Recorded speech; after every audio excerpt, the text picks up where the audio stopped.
Habarini wa Tanzania, habarini wapenda burudani. Hapa mbeleni bana ni msanii wa kizazi kipya anaitwa Chomi The Way. Huyu msanii siku ya jana alikuwa na show, alikuwa anafanya performance kwenye tukio la Mwenge wilaya Mbinga. Wakati anafanya performance yake, wengi hamkumuona Chomi The Way ambaye mlikuwa mnamtegemea kumuona ama yule ambaye mlimzoea siku zote.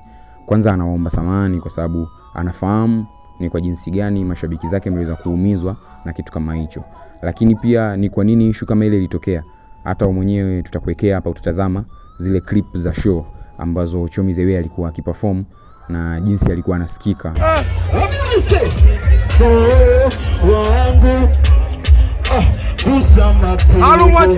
Mwachie nafasi kidogo.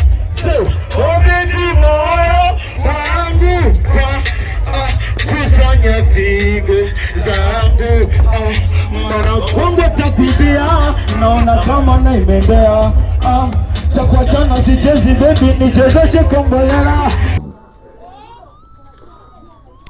Ni kweli kama alivyosema blaza hapa, ni kweli maandalizi yalikuwa makubwa, tulikuwa tumejiandaa sana, tumefanya lieso zaidi ya mara nyingi sana, tumefanya lieso kwa ajili ya kwenda kuwapa burudani mashabiki zangu. Lakini kilichokuja kutokea kwamba saundi jinsi ilivyofungiwa pale kidogo haijakaa sawa. Tujitahidi, nilikuwa naomba ushauri kwa viongozi wanaoshughulikia kwa sababu kama kwenye show kama zile, kwa sababu ile ni show kubwa kwa huku kwetu mikoani huko Ruvuma huko Mbinga, ni show kubwa ambayo inakusanyisha watu wengi sana mkoa wa Ruvuma. Kwa hiyo nilikuwa naomba wao wanajitahidi, wanasimamia upande wa checking sound, kwa sababu sound ambayo huwezi kumwekea msanii sound mbali afu akafanya muziki huko, yani sasa uweke sound ikae yani mita ngapi, yani mbali kabisa, yani huwezi kusikia sauti, utasikia sauti mara 2 mara 3, yani at least yani tu tunaitwa hata wasanii unakuja kufanya